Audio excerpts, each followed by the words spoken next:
2024년 새해가 시작이 되었습니다. 새해에도 하나님께서 주시는 복을 풍성하게 받아들이는 믿음의 사람들이 되기를 먼저 주님의 이름으로 축복합니다. 예수님께서 십자가에서 죽으시고 장사 지내셨다가 3일 만에 다시 살아나시지요.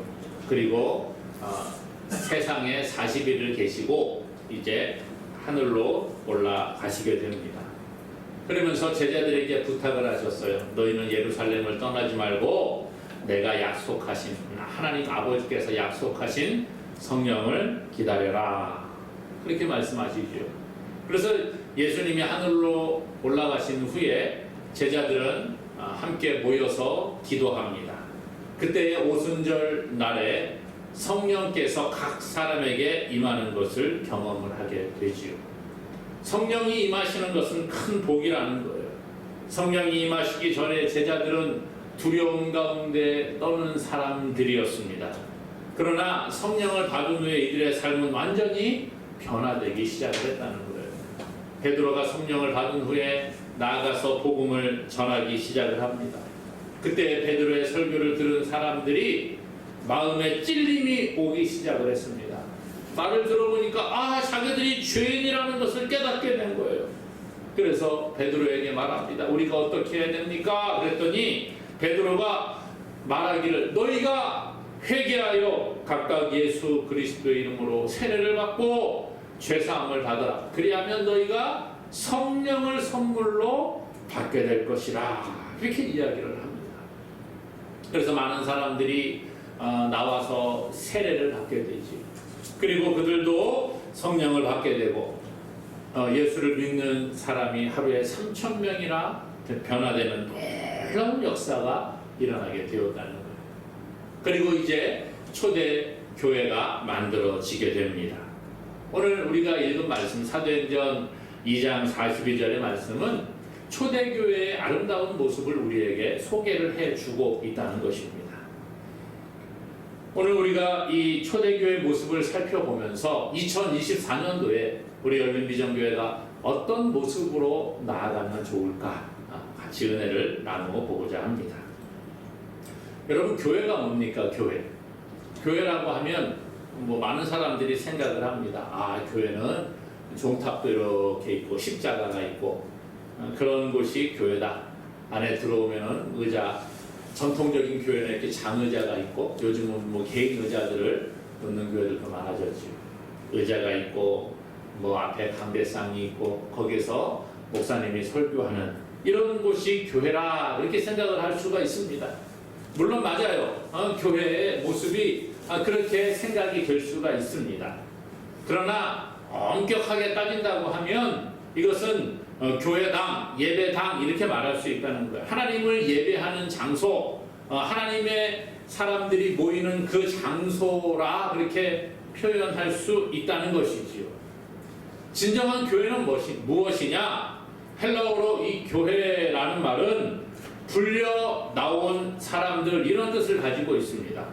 그러니까 교회라고 하는 것은 예수 그리스도를 믿는 사람들이 하나님 앞에 불려 나오게 되었다는 거예요. 다시 말하면 하나님께 부르심을 받은 사람들이 모인 이 교회 공동체가 교회라는 거예요. 믿음의 사람들, 이 사람들을 교회라 이렇게 말하고 있죠.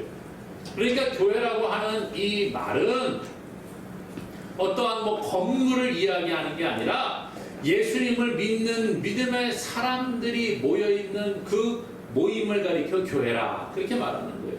그러니까 우리가 지금 이 자리에 예수님을 믿는 사람들로 모여 있잖아요. 이것이 교회라는 거예요. 그런데 만약에 우리가 어디 외부를 나갔어요. 그래서 예를 들면 인천 대공원에 모여서 예배를 드린다. 그러면은 그 인천 대공원에서 모여서 예배 드리는 그 모임을 가리켜 교회라 이렇게 말하고 있다는 거예요. 그러니까 교회는 건물을 이야기하는 것이 아니라 예수님을 믿는 믿음의 사람들의 모임을 가리켜 교회라 그렇게 이야기하고 있다는 것입니다. 그러면 오늘 우리가 살펴보는 사도행전 2장 42절에 나오는 이 교회의 모습 어떠한 모습이냐 이것을 우리가 한번 살펴보기를 원하는데요. 오늘 42절에 보니까 기도하는 공동체였음을 볼 수가 있습니다. 42절 맨 뒤에 보니까 오로지 기도하기를 힘쓰니라 이렇게 말합니다. 교회 사람들이 모여서 뭘 했느냐? 기도하기를 힘썼다는 거예요. 사람들은 흔히 뭐 특별한 일이 없으면 그냥 하나님을 잊어버리고 살 때가 참 많이 있는 것 같습니다.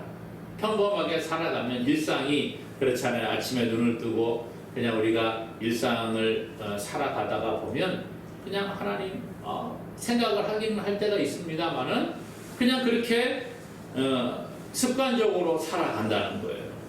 그러다 보니까 기도도 잘 하지 않고 그냥 세상 사람들과 비슷한 모습으로 살아갑니다. 그런데 우리가 살아가다가 어려운 일이 생길 때가 있어요. 힘든 일이 우리에게 다가올 때가 있어요. 갑자기 내가 생각하지 못한 일이 우리에게 올 때가 있습니다. 그때 사람들은 하나님을 찾는 경우가 있지요. 예수 믿는 사람이라고 하면 어려운 일이 오면 아이고 그래 하나님 좀 도와주세요. 나에게 왜 이런 일이 생겼어요. 건강에 어려운 일이 오면 하나님 내가 왜 몸이 아플까요? 이제 그때 하나님을 찾는 경우가 많이 있다는 거예요. 이러한 신앙, 물론 하나님을 찾는 것은 좋은데 어렵고 힘들 때만 하나님을 찾는다고 하는 것은 바람직한 모습은 아닌 것 같습니다. 어떤 사람들은 하나님을 자기의 소원을 들어주는 존재, 뭐 이 정도로 생각을 하는 사람들이 있습니다. 물론 하나님께서 우리가 기도할 때의 기도에 응답하시는 하나님이시지요. 그러나 우리가 원하는 것들을 다 하나님이 들어주신다고 착각을 하면 우리가 하나님을 오해하는 것이 됩니다. 내가 기도하면 하나님이 우리의 기도를 들어주시는데 하나님 내가 돈이 없어요. 돈 좀 주세요. 이렇게 기도한다. 그리고 하나님이 돈 안 주시면 아이 하나님 없네. 아이 하나님 나하고 상관이 없네. 이렇게 생각을 하면 안 된다는 거예요. 내가 몸이 아픈데 하나님께 기도합니다. 하나님 내가 여기 아픕니다. 좀 고쳐주세요. 머리가 아프네요. 뭐 허리가 아프네요. 다리가 아프네요. 좀 도와주세요. 그러는데 하나님이 응답을 안 하세요. 안 고쳐주세요. 그러면 아예 하나님 없네. 하나님은 나를 안 사랑하시네. 하나님은 내 기도 안 들어주시네. 이렇게 생각하는 사람들이 있다는 거예요. 나에게 당장 문제가 있습니다. 가정에 어려운 일이 있습니다. 자녀와 갈등이 있습니다. 뭐 어떤 옆에 회사에 있는 직장 동료와 갈등이 있습니다. 그럴 때 기도했는데 갈등이 해결이 안 되면 하나님을 원망하는 사람들이 있다는 거예요. 오늘 우리가 하나님을 오해해서 이런 일이 생기는 거예요. 하나님은 우리의 기도를 들어주십니다. 그러나 모든 기도를 들어주시는 게 아니에요. 우리가 잘못된 기도하는 것은 하나님이 안 들어주시기도 한다는 겁니다. 오늘 우리가 이렇게 기도하는 것은 참 좋은데 내가 어려운 일이 있을 때만 기도하고 내가 뭐 필요한 것이 있을 때만 기도한다. 이것은 하나님께서 기뻐하시는 모습이 아니에요. 오늘 초대교회는 어떤 모습이었습니까? 오로지 기도하기를 힘썼다. 날마다 모여서 기도하는 일에 힘을 썼다는 거예요. 데살로니가전서 5장 17절에 이렇게 말합니다. 쉬지 말고 기도하라. 뭐 하라고요? 쉬지 말고 기도하라. 목사님 그 무슨 말도 안 되는 소리예요. 어떻게 쉬지 않고 기도합니까? 어떻게 그렇게 기도를 오래 할 수 있습니까? 여러분 기도하는 게 쉬워요? 어려워요? 어려워요. 그렇죠? 하다 보면 쉽지가 않음을 느낍니다. 여러분 기도 얼마나 하십니까? 하루에 한 10분 합니까? 아니에요. 기도하는 것 10분 하는 것도 어려워요. 그렇죠?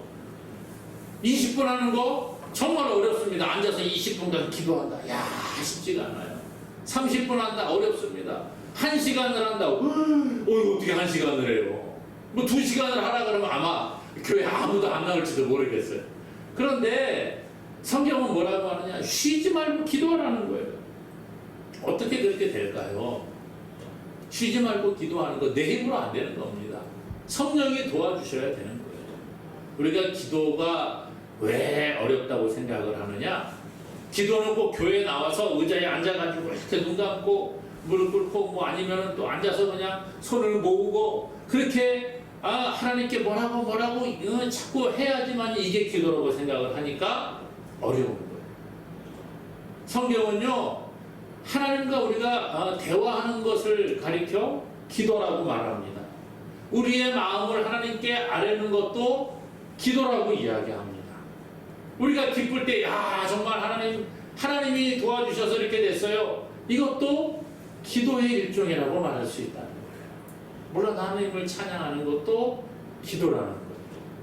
그러므로 기도는요 우리가 교회에 와서도 기도할 수 있고 우리 집에서도 기도할 수 있고 내가 길을 걸어가면서도 하나님께 기도할 수가 있고 차를 타고 가면서도 기도하고 운전하고 가다가도 기도할 수가 있습니다.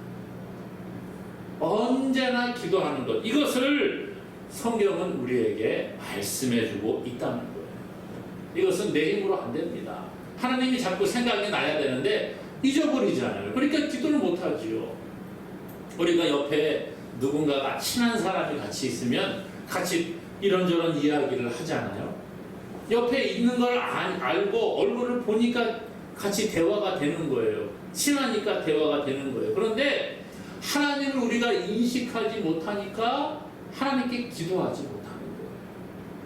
하나님이 날마다 나와 함께 계시고 하나님께서 날마다 나의 이야기를 들으신다는 믿음이 있을 때 우리가 하나님께 기도하게 되는 것입니다. 이건 내 힘으로 안 되는데 성령이 도와주신다 그렇게 말씀하고 있어요. 로마서 8장 26절 27절에 이렇게 말하거든요.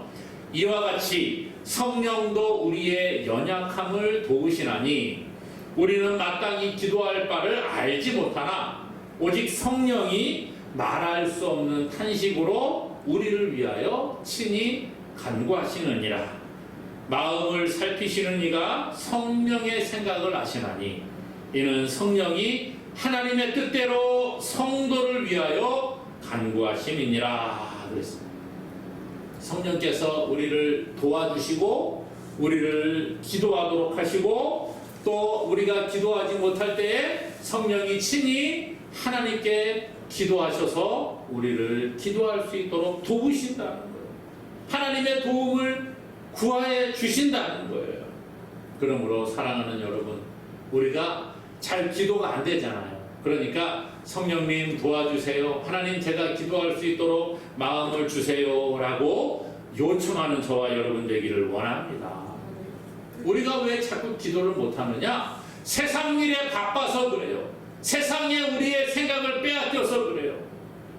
물론 우리가 돈을 벌어야지 삶을 살아가지 않습니까? 돈도 벌어야 되고 건강도 챙겨야 됩니다.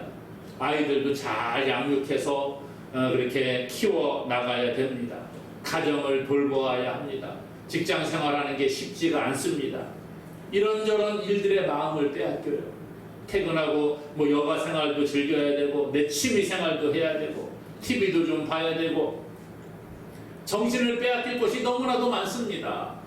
그렇지 않나요? 세상에 나가보면 우리의 정신을 빼앗아가는 것들이 너무나 많이 있습니다.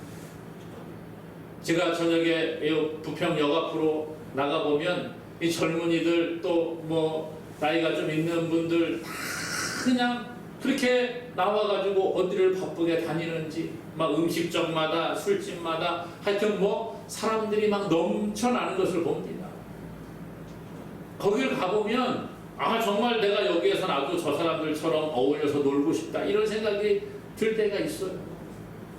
사람들 그렇게 살아가는 것을 보면서 유혹이 생기기도 합니다. 하나님은 잊어버리고 TV를 틀면 재밌는 TV 프로그램이 얼마나 많이 있습니까? 우리의 마음을 빼앗아가는 것들이 많이 있습니다. 그러다 보면 하나님 잊어버리고 세상에 빠져 살아가게 된다는 거예요. 기도하지 못하게 됩니다. 하나님께 나오지 못하는 거예요. 그러나 초대교회 성도들은 주님의 명령을 따라서 함께 모였고요. 함께 모여서 기도했다는 거예요. 함께 모여서 오로지 기도하기를 힘썼다 이렇게 말합니다. 기도하기를 힘쓸 수 있는 것. 우리가 기도하면 하나님은 우리의 기도를 들으십니다. 우리가 그 기도의 맛을 우리가 알아야 돼요. 기도해서 하나님이 한번 들어주시면 그거 알잖아요. 내가 기도했는데 하나님 들어주셨다. 그러면 우리가 그 다음에 또 기도할 수 있는 거예요. 어떤 기도는 하나님이 안 들어주십니다. 어떤 기도는 하나님이 늦게 들어주시기도 합니다. 그런데 하나님께 기도하면서 응답을 자꾸 구하는 거예요. 그리고 내가 정말 필요하다고 생각되는 기도는 당장 안 이루어져도 계속 기도하시기 바랍니다. 그리고 중요한 것은 뭐냐? 하나님 정말 내가 이것이 필요한데 하나님 원하시면 저한테 응답하시기 원합니다. 이렇게 기도하시는 거예요. 하나님의 마음에 맞는 기도를 할 때에 그 기도가 응답을 받게 되는 것입니다. 그러므로 우리가 성령의 도움을 구하는 거예요. 성령님이 우리와 함께 하시면 아까 그랬잖아요. 성령이 우리의 마음을 아시고 우리를 위하여 함께 기도해 주신다는 거예요. 친히 간구하신다 그랬어요. 우리가 하나님의 뜻을 깨닫고 기도할 수 있도록 도와주시는 분이 바로 성령이십니다. 그러므로 오늘 우리가 성령의 도우심을 따라 날마다 기도에 힘쓰는 저와 여러분 되기를 주님의 이름으로 간절히 소망합니다.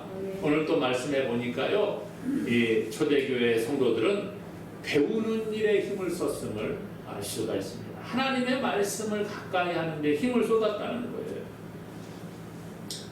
모든 사람은 태어나면서 죽을 때까지 배우는 삶을 살아간다, 그렇게 말할 수가 있습니다. 우리가 뭐 학교에 가고 그래 거기에서만 배우느냐? 그게 아니지요. 공부를 끝냈으니까 나 학교 이제 안 다니니까 난 배울 게 없어. 그렇습니까, 여러분? 아니에요. 세상 살아가면 배울 게 얼마나 많은지 모릅니다. 학교 졸업하고 나서도 계속 배우는 거지요. 지금 뭐 스마트폰이 이제는 일상이 되지 않았습니까? 우리 손에 스마트폰이 있는데 스마트폰 여러분 잘 사용하십니까? 대부분의 사람들 스마트폰 갖고 뭐예요? 전화 걸고 문자하고 뭐 카톡하고 뭐 또 무슨 기사 같은 거 보는 인터넷 잠깐 하고 요 정도로 끝내잖아요. 스마트폰의 기능이 얼마나 많습니까, 여러분? 수많은 기능들이 있어요. 우리가 배우지 않으면 알지 못하는 수많은 것들이 있습니다. 저도 배우려고 노력을 하는데요, 잘 안 되더라고요. 하는 것만 하고 이 스마트폰을 스마트하게 쓰지 못할 때가 너무너무 많이 있습니다. 사람들에게도 배울 게 많죠. 착한 사람에게 저 사람의 선함을 보고 배우는 거예요. 나이가 어린 사람에게도 배울 것이 있더라고요. 공부를 많이 한 사람에게는 공부 많이 한 사람 나름대로의 그 노하우를 배우고, 공부를 좀 적게 했을지라도 지혜로운 사람이 있습니다. 그 사람들의 지혜를 배우는 거예요. 악한 사람에게는 배울 게 없을까요? 악한 사람 보면서 야, 저 사람 저렇게 하네. 야, 저런 건 나쁜 행동인데 나는 저렇게 하지 말아야지. 이런 것들을 우리가 또 배울 수가 있다는 거예요. 이렇듯 우리의 삶은 배움의 연속입니다. 교회에 나와서 신앙생활하는 것도 마찬가지예요. 신앙생활도 끊임없이 배워야 하는 겁니다. 먼저는 하나님의 말씀을 배워야 되지요. 하나님께서 무엇을 기뻐하시고 하나님께서 무엇을 미워하시는지 그것을 배우는 것이 필요합니다. 그리고 배운 대로 우리가 삶에 적용해 나가는 것이 필요하다는 거예요. 그리고 또 교회에서 신앙생활은 어떻게 하는지, 예배는 어떻게 드리는 것이 하나님께서 좋아하시는 것인지 다 배우는 거예요. 우리 찬양도 마찬가지잖아요. 예배 전에 우리가 찬양하고 예배 시간에 찬양하는데 내가 아는 찬양만 부르면 좋겠지만 때로는 새로운 찬양도 또 가지고 와서 부릅니다. 그러면 아이고 저건 또 뭐야, 나는 싫어, 입 닫고 있어야지, 그러고 있는 게 아니라 끊임없이 배우는 거예요. 새 노래로 하나님을 찬양하고 하나님을 예배하는 것, 그것을 하나님이 기뻐하신다는 거예요. 초대교회 성도들은요, 배움의 연속이었습니다. 사도들의 가르침을 받아 열심히 배우고 배운 것을 실천하는 사람들이었어요. 오늘 42절에 보니까 이렇게 말합니다. 그들이 사도의 가르침을 받아. 사도의 가르침을 받았다는 거예요. 사도들이 가르칠 때에 그 말씀을 마음에 잘 잘 받아들였다는 거예요. 사도가 누구입니까? 예수님의 제자. 특별히 뽑아 세우신 12명의 제자들을 사도라 그렇게 부르지요. 이들이 성도들을 가르치는 거예요. 무엇을 가르쳤을까요? 이 초대교회는 우리처럼 성경이 없었어요. 신약 성경이 없었습니다. 사도들이 예수님과 3년의 공생의 기간 동안에 같이 먹고 같이 자고 같이 생활하고 예수님을 따라다니면서 옆에서 보좌를 했지요. 예수님 말씀 다 들었습니다. 그거를 배우는 거예요. 옛날에 우리나라도 그랬잖아요. 글을 잘 모르는 사람들은 입에서 입으로 전해 내려오면서 그렇게 공부를 했습니다. 야, 우리의 조상은 누구다. 우리의 저기 어디 가면은 저기 있는 산은 우리 선산이다. 이거 입으로 다 듣고 배웠잖아요. 그렇게 하는 거예요. 사도들의 가르침을 받았다는 거, 예수님께서 사도들에게 말씀하시고 행동으로 보여주시고 그런 모든 것들을 사도들이 다 배워서 알고 있었는데 이것을 사람들에게 가르치는 거예요. 예수님이 이렇게 말씀하셨습니다. 이런 말씀을 하시고 이렇게 살라고 하셨습니다. 다 가르쳐 주시는 거예요. 그것을 이 초대교회 성도들이 배웠다는 거예요. 배우지 않으면 성장하지 않습니다. 제가 아까 말씀드렸잖아요. 세상에서도 배우지 않으면 자꾸 할 수가 없다니까요. 이제 배우지 않으면 식당에서 음식 주문하기도 힘들어요. 배우지 않으면 뭐 하는 게 점점 어려워지는 거예요. 오늘 우리가 배워야 하는 겁니다. 신앙도 마찬가지예요. 끊임없이 배우는 거예요. 하나님에 대해서 배우고 예수님은 어떤 분이고 성령은 어떤 분이신가 잘 배울 때에 우리의 믿음이 자꾸 아름답게 성장하게 되는 줄로 믿습니다. 배우지 않고 가만히 있으면 신앙이 병드는 거예요. 내가 듣고 싶은 것만 듣고 내가 하고 싶은 것만 하면 신앙이 바르게 자라지 못하는 거예요. 우리가 아이들을 키워보면 그렇잖아요. 편식하는 아이들은 영양이 불균형을 이루어서 잘 성장하지 못합니다. 기름진 것만 좋아하는 아이는 몸이 비대해질 수가 있고요. 골고루 먹어야지 건강하게 잘 자라잖아요. 신앙도 마찬가지입니다. 내가 듣기 좋은 소리만 듣는 것, 이것은 신앙이 한쪽으로만 이상하게 자랄 수 있어요. 내가 듣기 싫은 말도 듣고 내가 듣고 싶은 것은 더 잘 듣고 그렇게 해서 신앙이 균형을 이루어 갈 때에 아름답게 성장하게 되는 줄로 믿습니다. 오늘 그래서 습관을 잘 들여야 되는 거예요. 주일날 교회 나와서 예배하는 이 습관을 잘 들이고 하나님의 말씀을 듣고 배우는 습관을 잘 들이는 저와 여러분 되기를 원합니다. 초대교회 성도들은요, 사도들의 가르침을 잘 받아들였습니다. 우리 교회도 마찬가지죠. 오후 예배 때에 우리가 학습 세례 문답서 지금 공부하잖아요. 과거에는 뭐 소요리 문답도 공부했고 다른 것들도 공부했는데 지금은 학습 세례 문답서 공부합니다. 그게 뭐예요? 신앙의 제일 기초가 되는 것을 배우는 거예요. 우리가 신앙생활 하는데 하나님은 어떤 분인가? 예수님은 어떤 분인가? 성령님은 어떤 분인가? 예수님은 이 땅에 오셔서 무슨 일을 하셨는가? 그런 것들을 배우는 거지요. 오늘 그것이 필요하다는 거예요. 신앙의 가장 기초가 되는 것을 배우고 그 기초 위에 우리가 믿음을 잘 쌓아 나갈 때에 신앙이 아름답게 성장하게 되는 줄로 믿습니다. 그러므로 오늘 우리가 하나님의 말씀을 잘 배우는 저와 여러분 되기를 간절히 소망합니다. 또 마지막으로 이 42절에 보니까 아름다운 믿음의 교제가 있었다는 거예요. 42절에 그렇게 말하죠. 그들이 사도의 가르침을 받아 서로 교제하고 떡을 떼며 오로지 기도하기를 힘쓰니라. 서로 교제하고 떡을 떼었다. 서로 교제가 있었다는 거예요. 이것은 단순히 그냥 모여서 떠들고 잡담하고 이러한 세상적인 기준의 교제가 아닙니다. 여기서 말하고 있는 교제, 헬라어 코이노니아라는 단어로 기록이 되어졌는데 이 말은 공유하다, 서로 나누다, 동반자가 되다 이러한 뜻을 가지고 있습니다. 서로의 무언가를 공유하는 거예요. 서로의 계획을 공유하고 우리의 감정을 공유하고 나의 슬픔과 기쁨 등을 나누는 것입니다.